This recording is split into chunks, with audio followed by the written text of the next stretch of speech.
সংগ্রামী যৌথ মঞ্চ এবং সরকারি কর্মচারী পরিষদের পক্ষ থেকে আমরা স্বাগত জানাচ্ছি। এখানে সাথে আপনারা জানেন যে দীর্ঘ আইনি লড়াইয়ের পরে এই রাজ্যের কর্মচারী, পেনশনার এবং শিক্ষক শিক্ষিকাদের যে বকেয়া মহার্ঘ ভাতা 1 এপ্রিল 2008 থেকে 31 ডিসেম্বর 2019 এই সময়কালের মধ্যে পঞ্চম বেতন কমিশনের যে বকেয়া মহার্ঘ ভাতা ছিল, সেই নিয়ে বিভিন্ন কোর্টে লড়াইয়ের পরে মহামান্য সর্বোচ্চ আদালত অর্থাৎ সুপ্রিম কোর্ট রায় দেয় যে মোট যে বকেয়া তার 25% এক্ষুনি মিটিয়ে দিতে হবে এবং বাকি 75% সেটা কতগুলো ইনস্টলমেন্টে কখন কখন দেওয়া হবে তার জন্য একটা 4 সদস্যের কমিটি সুপ্রিম কোর্ট ফর্ম করেছেন। তারা বিচার করবেন এবং তারপরে 6 মার্চের মধ্যে তারা রিপোর্ট দেবেন। 31 মার্চের মধ্যে তার ফার্স্ট ইনস্টলমেন্ট দিতে হবে। এই প্রেক্ষিতে আমরা জানি যে প্রায় 10 লক্ষাধিক কর্মচারী, শিক্ষক এবং পেনশনার আছেন, তাদের প্রত্যেকের হিসেব কষতে গেলে যে পরিমাণ সরকারি তৎপরতার প্রয়োজন, তার অর্থের সংস্থান করার জন্য যে বাজেটে অ্যালোকেশন রাখার প্রয়োজন, দুর্ভাগ্যের বিষয় যে আজকে প্রায় 14 দিন অতিক্রান্ত হয়ে যাওয়ার পরেও সরকারি তরফে আমরা সেরকম কোনো সদিচ্ছা এবং পদক্ষেপ দেখতে পাইনি। তারই প্রতিবাদে আমরা কর্মচারীরা নিজেদের সমস্ত রকম দলীয় ঐক্যের দলীয় পরিচয় ভেঙে শুধুমাত্র বঞ্চিত কর্মচারী এই পরিচয়ে ঐক্যবদ্ধ হয়েছি এবং বাধ্য হচ্ছি, অর্থাৎ সরকার বাধ্য করছেন আমাদেরকে পথে নামতে। এই পথে নামা শুধু নয়, আমরা প্রথমেই বলে রাখি যে সরকারটাকে অচল করার দিকেই কিন্তু কর্মচারীরা যাচ্ছেন। শুধু একটাই কথা বলার, যে কোনো একটা কারখানাতে যদি 100 জন কর্মচারী থাকেন, তার মধ্যে যদি 40 জন স্থায়ী কর্মী হন এবং 60 জন যদি অস্থায়ী কর্মচারী হন, কোম্পানি যদি সেই 40 জন স্থায়ী কর্মচারীকে অর্ধেক বেতনে কাজ করায়, তার সাথে পাল্লা দিয়ে কিন্তু অস্থায়ী কর্মচারীদের বেতনটাও কিন্তু অর্ধেক হয়ে যায় বা তার থেকে আরো কমে যায়। এরই প্রতিফলন আমরা পশ্চিমবঙ্গের বিভিন্ন ডিপার্টমেন্টে শুধু নয়, সর্বক্ষেত্রে দেখতে পাচ্ছি। অর্থাৎ ডিএর এই যে লড়াই, সেই লড়াইটা শুধুমাত্র কর্মচারী পেনশনারদের লড়াই নয়, বরং আপামর পশ্চিমবঙ্গবাসীর লড়াই।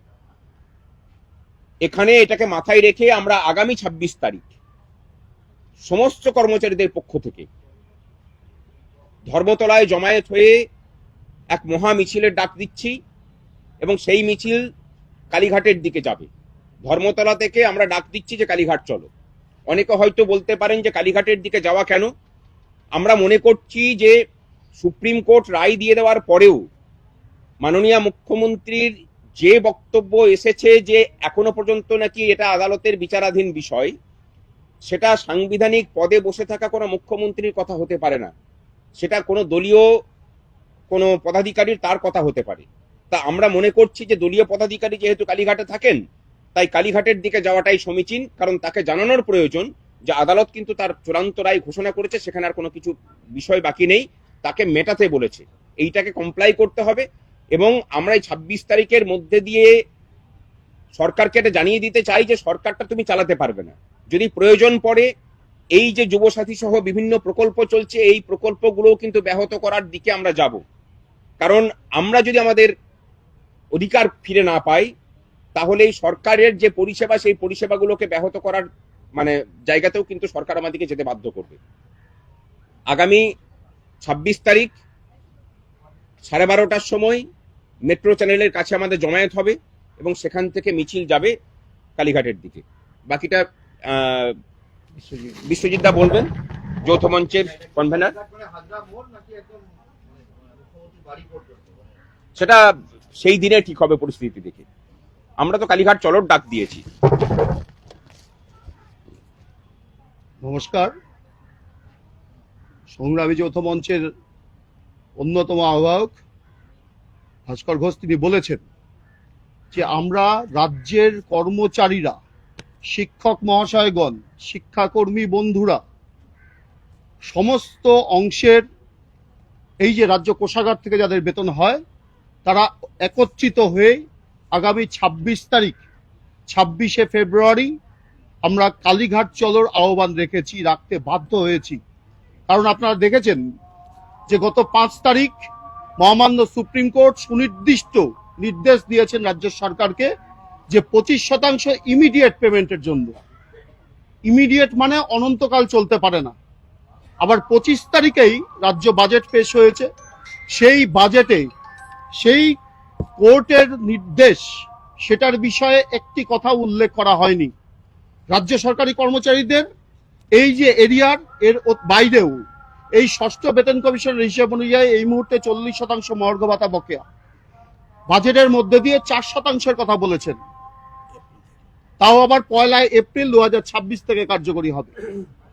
আজকেই দেখেছেন কেরালা সরকার আদেশনামা জারি করেছেন যে কেরালার যে সরকারি কর্মচারী সেখানে 5 বছর অন্তর পে কমিশন হয়, পে কমিটি সেখানে কার্যকরী হয়।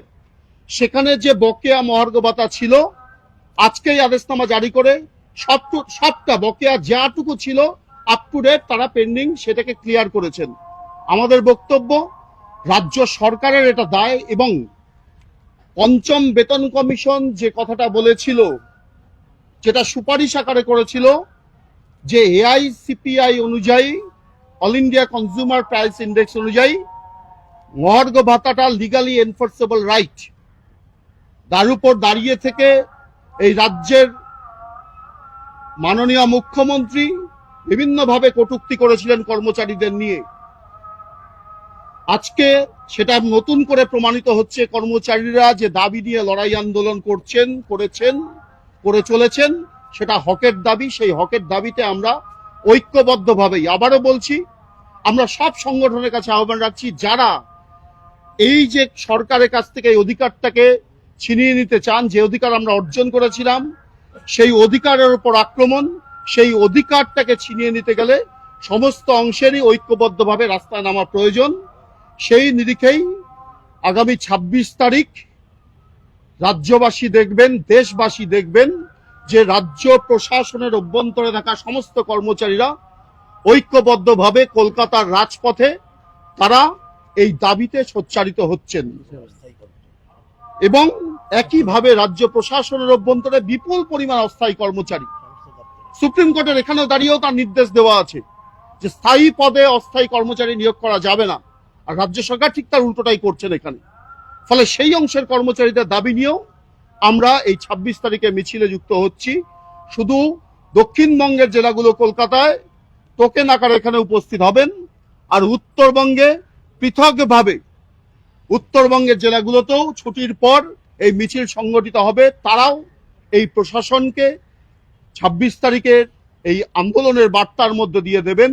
এর মধ্যে দিয়েও যদি রাজ্য সরকারের সম্বিত না ফেরে, তাহলে আগামী দিনে আমরা বৃহত্তর ঐক্যবদ্ধভাবেই রাজ্য প্রশাসনকে স্তব্ধ করতে বাধ্য থাকব। এই কর্মসূচি নেই আজকে আমরা এখানে আপনাদের সাথে উপস্থিত হয়েছি। আপনাদের মাধ্যমে আমরা সমস্ত অংশের কর্মচারীর কাছে আহ্বান রাখতে চাই, যে সংগঠনে যেখানেই অবস্থান করুক না কেন, যারা মনে করেন যে লড়াই করে এই অধিকারটাকে আমার অর্জন রাখতে হবে, আমার ভবিষ্যৎ প্রজন্মের জন্য এই অধিকার সুরক্ষিত রাখতে হবে, তাহলে তাদের কাছে আবেদন, তারা রাস্তায় আসুন 26 তারিখ। ধন্যবাদ। দেবাশিস শীল, কর্মচারী পরিষদের পক্ষ থেকে সভাপতি, তিনি বলবেন। নমস্কার। আমার আগে সংগ্রামী যৌথ মঞ্চের অন্যতম আহ্বায়ক ভাস্কর ঘোষ এবং যৌথ মঞ্চের বিশ্বজিৎ গুপ্ত চৌধুরী, ওরা বিশদভাবেই বললেন। আমি কয়েকটা কথা সংক্ষিপ্ত বলেই আমি আর এটাকে রিপিট করতে চাই না। মুখ্যমন্ত্রী সাবজুডিস বলেছেন, তো মুখ্যমন্ত্রী স্যার এসআইআর এর মামলায় yes sir, no sir, please sir, sir please এত কথা বলেছেন। তো 5ই ফেব্রুয়ারি, গত 5ই ফেব্রুয়ারি সুপ্রিম কোর্ট যে রায় দিয়ে মুখ্যমন্ত্রীকে বলে দিয়েছে থামুন প্লিজ, আপনি আর কথা বলতে হবে না, এবং সুপ্রিম কোর্ট একে লেজে বেঁধে দিয়েছে, আষ্টে পৃষ্ঠে বেঁধে দিয়েছে, ডিটেলসটা বলেছে ভাস্কর। তো আমরা জানি যে সরকার আরও টালবাহানা করবে, আইনি লড়াইতে আরও কিছুটা সময় নেওয়ার চেষ্টা করবে, নানা রকম ফন্দি ফিকিরে যাওয়ার চেষ্টা করবে, কিন্তু শেষ পর্যন্ত লাভ হবে না। কিন্তু তা সত্ত্বেও তাহলে আমরা রাস্তায় কেন নামছি, সেটা পরিষ্কার বলে দিল যে আমরা মূল মামলাকারী সংগঠন সরকারি কর্মচারী পরিষদ, আরও দুটো ছিল, এবং সুপ্রিম কোর্টে সংগ্রামী যৌথ মঞ্চও আমাদের সঙ্গে যুক্ত হয়েছেন এবং সেই স্যাট 2016 সাল থেকে আজ 10 বছর লড়াই করে আসছি। প্রতিটি মুহূর্তে যেন মনে হচ্ছে যে এই সরকার নানান রকম টালবানা করে সময় নষ্ট করে আমরা বোধহয় হতাশায় চলে যাব, কিন্তু প্রত্যেকবার আমরা সেই হার্ডেলগুলোকে অতিক্রম করে এসেছি। উনি বলছেন যে ডিএ মামলা কোনোদিন শেষ হবে না, ডিএ মামলা শেষ হবে, সরকার হয়তো আর কিছু টালবাহানা করবে। তা সত্ত্বেও আমরা কেন রাস্তায় নামছি ওটা ওরা পরিষ্কার বলেছে যে একটা মুখ্যমন্ত্রী ভারতবর্ষের কোনো রাজ্যের কোনো মুখ্যমন্ত্রীকে দেখতে পারবেন না যে সরকারি কর্মচারীদের, শিক্ষকদের, শিক্ষাকর্মীদের, ডিএ প্রাপকদের ডিএ দেব না বলে সুপ্রিম কোর্ট পর্যন্ত মামলাকে টেনে নিয়ে যায়। ভারতবর্ষের কোনো মুখ্যমন্ত্রীকে দেখতে পাবেন না। বিশ্বজিৎবাবু বললেন কেরালার মুখ্যমন্ত্রী মিটিয়ে দিয়েছেন এবং ভারতবর্ষে এই যে 58% কেন্দ্রীয় সরকারি মহার্ঘ ভাতা পাচ্ছেন, ভারতবর্ষের প্রায় সব রাজ্যেই, সেটা বিজেপি শাসিত রাজ্য বটেই, অবিজেপি শাসিত রাজ্য বটেই, সেখানে কিন্তু আজকে ডিএ নিয়ে আন্দোলন করতে হয় না, সরকারের বিরুদ্ধে আন্দোলন করতে সুপ্রিম কোর্টে আসতে যায় না। এবং অষ্টম বেতন কমিশন যেমন কেন্দ্রীয় সরকার গঠন করেছেন, আসামে বিজেপি মুখ্যমন্ত্রী ডক্টর হেমন্ত বিশ্ব শর্মা অষ্টম বেতন কমিশন গঠন করে দিয়েছেন চাপে পড়ে। যেহেতু এই যে সপ্তম বেতন কমিশন সরকার বাজেটে বলেছেন কিংবা যা দিচ্ছেন, এটা শুধুমাত্র আইনি লড়াইতেও নয়, রাস্তায় নেমে আন্দোলন হচ্ছে বলে এইটুকুও দিচ্ছেন, নাহলে এইটুকুও উনি দিতেন না। এবং সেই কারণেই আজকে যখন সুপ্রিম কোর্ট রায় দিয়ে দিল, সেই রায়ের পর বাজেট অ্যালোকেশন নেই কিংবা আমি একটা কমিটি করে দিয়েছি তারা ফোরম্যান কমিটির সঙ্গে কথা বলবে, এগুলো টিকবে না। এবং এটা যাতে না টেকে রায়ের কথা বলে দিয়েছে এবং এই রায়ের টাকা সরকার কোথা থেকে সংগ্রহ করবে সে দায়িত্ব আমাদের নয়, সরকারের কাছে যাব, প্রচুর টাকা আছে। আর সরকার যদি আমাদের টাকা না দেয়, আমরা যে আন্দোলনের রাস্তায় যে কথা সংগ্রামী যৌথ মঞ্চের আহ্বায়ক ভাস্কর বললেন, আমাদের তখন বাধ্য হতে হবে যে যেমন চাক্কা জ্যাম বলে একটা কথা আছে, আমাদের তখন একটা পরিষ্কার করতে হবে সরকারের বিরুদ্ধে আমরা সর্বশক্তি দিয়ে নেমে পড়ব। আমাদের টাকা সাইফন হয়ে চলে যাবে, তার নির্বাচনী বৈতরণী পাওয়ার জন্য বিভিন্ন প্রকল্পের টাকা বাড়িয়ে, আর আমরা এইগুলো কন্যাশ্রী আমরা করব, যুবশ্রী প্রকল্প আমরা করব, স্বাস্থ্যসাথী, সবুজ সাথী, যুব সাথী করব, আর আমাদের অবস্থা বৃষ্টি থাকবে, এটা আমরা মেনে নিতে পারবো না। তাতে যদি আমাদের চরম সংঘাতে যেতে হয়, তার জন্য আমরা প্রস্তুত। আমরা একটা কথাই বুঝি, রাষ্ট্রহিত মে করেঙ্গে কাম, কামকে লেঙ্গে পুরে দাম। সুপ্রিম কোর্ট বলে দিয়েছে, এবার রাস্তায় নেমে বাধ্য করবো এই মুখ্যমন্ত্রীকে আমাদের বকেয়া দিয়ে দিতে। এবং 26 তারিখেরটা আমি আর ডিটেলস বলবো না, ওরা বলেছেন 26 তারিখে সর্বশক্তি দিয়ে পরিষদ থাকবে এবং আগামী দিনে যে ধরনের ঝুঁকিপূর্ণ আন্দোলন করতে চায় আমরা নিশ্চয়ই তাদের সঙ্গে চিন্তা ভাবনা করে এগোবো। এইটুকুই আমার বক্তব্য রাখলাম।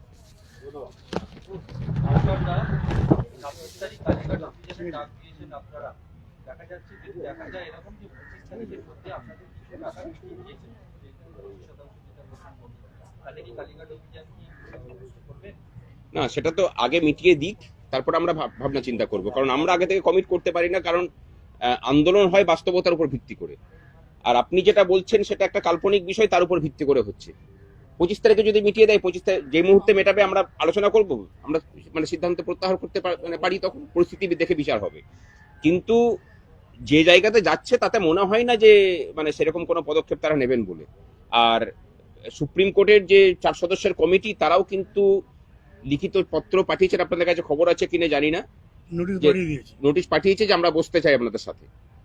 আমরা দেখতে চাই যে কত তাড়াতাড়ি সেই কমিটিকে রাজ্য মানে প্রশাসন তাদের সাথে বসান, সেখানেই তার সদিচ্ছা প্রকাশ পাবে। যদি সেটা না করেন তাহলে বুঝতে হবে যে তার কোনো সদিচ্ছা নেই। কালীঘাট অভিযান নিয়ে পুলিশের তরফ থেকে কিছু বার্তা এসেছে আপনাদের সেদিনকার এই অভিযান নিয়ে? দেখুন, পুলিশের তরফ থেকে কি বার্তা আসবে জানি না, কিন্তু এটুকু জানি যে পুলিশ মহলের নিচের তলার কর্মী যারা আছেন, আইপিএস অফিসার বাদ দিয়ে, তাদেরও কিন্তু ডিএ বাবদ টাকাটা যথেষ্ট পরিমাণেই বকেয়া আছে। আমার মনে হয় সেদিন নীরবে তাদের শরীর না থাকলেও মন আমাদের সাথেই থাকবে। আপনারা কি এই মিছিলের জন্য আদালতের থেকে কোনো অনুমতি নিয়ে আসছেন আগে থেকে? না না, আদালতের অনুমতি কেন নিতে যাব? যেখানে সুপ্রিম কোর্টের রায়কে ইমপ্লিমেন্ট করানোর জন্য আমরা ভাবনা মানে পথে নামছি, অর্থাৎ একটা স্বাধীন দেশে সর্বোচ্চ আদালত সুপ্রিম কোর্ট, তাকে মান্যতা দেওয়ার জন্য এই রাজ্যের কর্মচারীরা পথে নামছেন। তাহলে তো অনুমতি চাইতে গেলে তো সুপ্রিম কোর্টের কাছে অনুমতি চাইতে যেতে হয় যে হে মহামান্য আদালত, তোমাকে মানছে না পশ্চিমবঙ্গ সরকার, তোমাকে মান্যতা দেওয়ার জন্য আমরা পথে নামছি, আমাকে অনুমতি দেওয়া হোক। আমরা অনুমতি কেন নিতে যাব? আগে সরকার যদি কোনো ব্যবস্থা নেয় তখন যেটা হবে সেটা দেখা যাবে। এর আগেও আপনাদের ওই এলাকায় মিছিল করতে গিয়ে পারমিশন নিতে হয়েছিল কোর্টে, তারপরে পুলিশি বাধার সম্মুখীন হতে হয়েছে একাধিকবার। সেটা তো হরিশ চ্যাটার্জি না হরিশ মুখার্জি স্ট্রিট দিয়ে আমরা যেটা মিছিল করেছিলাম সেটার জন্য ইয়ে হয়েছিল, কারণ তার আগে পর্যন্ত সেই রাস্তা দিয়ে কাউকে ঢুকতেও দেওয়া হতো না। আপনারা জানেন যে সাধারণ মানুষ সেখানে মানে স্বাধীনভাবে যাতায়াত করতে পারে না, সেখানে আমরা মিছিল করেছি। যদি প্রয়োজন পড়ে আবার মিছিল হতে পারে সেখানে, কিন্তু আপাতত এই যে মিছিলটার কথা বলা হলো তার জন্য কোনো রকম কোনো পুলিশি পারমিশনের দেখে আমরা যাচ্ছি না। আর যদি বাধা দিতে আসে তাহলে এর রূপ আরো ভয়ানক হবে, এটুকু বলে দিতে পারি। বাসুদা, এই কন্টেন্ট অফ কোর্ট নিয়ে আজকে সুপ্রিম কোর্টে যেটা হয়েছে সেটার আপডেট কিছু আছে কি? কন্টেম্পট অফ কোর্ট নিয়ে সংগ্রামী যৌথ মঞ্চের পক্ষ থেকে আমরা এই যে 25% ইমিডিয়েটলি মিটিয়ে দিতে বলেছিল, এইটা নিয়ে কেউ কোনো রকম ভ্রমের মধ্যে থাকবেন না। বাকি যে 75% সেটা নিয়ে আমরা কোনো কথা বলিনি। যে 25%টা ইমিডিয়েটলি মেটানোর কথা বলেছে সেইটার মেটানোর বিষয়ে এই যে অহেতুক কাল বিলম্ব সরকার করছে, আমাদের মনে হয়েছে যে সর্বোচ্চ আদালতের যে রায় ছিল, রায়ের যে স্পিরিট ছিল ইমিডিয়েটলি তুমি মিটিয়ে দাও, সেটাকে উল্লঙ্ঘন করা হয়েছে। তারই প্রতিবাদে আমরা কন্টেম্পট অফ কোর্টের দিকে গেছি এবং আশা করি শুনানি হবে আগামী দিনে। এবং আগামী দিনে শুনানি হলে পরে আমাদের এই মামলাতেও গোপাল সুব্রমণিয়ামজির সাথে আমাদের কথা হয়েছে, কন্টেম্পট অফ কোর্টের যে মামলা হবে সেখানে উনিই থাকবেন। অর্থাৎ কলকাতা শহরে যে কোনো মিটিং মিছিল করতে গেলে কলকাতা পুলিশের পারমিশন নেওয়াটা বাধ্যতামূলক। এক্ষেত্রে আপনারা বলছেন কালীঘাট অভিযান করবেন, কিন্তু পুলিশের কোনো পারমিশন নেবেন না বা আদালতেও যাবেন না। পুলিশ যদি এখন আটকায়, আমরা কিন্তু বলিনি যে পুলিশের অনুমতি নেব না, আমরা আদালতের অনুমতির কথা বলেছি। পুলিশকে আমরা ইনফর্ম করব, অনুমতি আবার কি? স্বাধীন দেশে আমার রাইট টু প্রোটেস্ট হচ্ছে আমার মৌলিক অধিকারের মধ্যে পড়ে। স্বাধীন দেশের সংবিধান আমাকে রাইট টু প্রোটেস্টের অধিকার দিয়েছে, সেটা আমার মৌলিক অধিকার। আমার মৌলিক অধিকারের জন্য পুলিশের কাছে পারমিশন কি নিতে যাবো? আমি তাকে ইনফর্ম করব যে ওই দিন আমরা যাচ্ছি প্রতিবাদ করতে, তার আইন শৃঙ্খলার যদি কোনো রকম বিঘ্ন ঘটে আমাদের নিরাপত্তা সব সুনিশ্চিত করার দায়িত্ব তোমার। এটুকু। একদম আমরা মানে হিংসাত্মক কোনো কিছু করতে চাই না। এখন যদি সেই দিকে ঠেলে নিয়ে যায় তাহলে তখন তো দেখা যাবে, কারণ মানে যার যখন দেওয়ালে পিঠ থেকে যায়, কর্মচারীদের দেওয়ালে পিঠ থেকে গেছে, একজন দেওয়ালে পিঠ থেকে যাওয়া মানুষ কি ধরনের প্রতিক্রিয়া দেবে সেটা আগে থেকে কোনো কিছু বলা যায় না।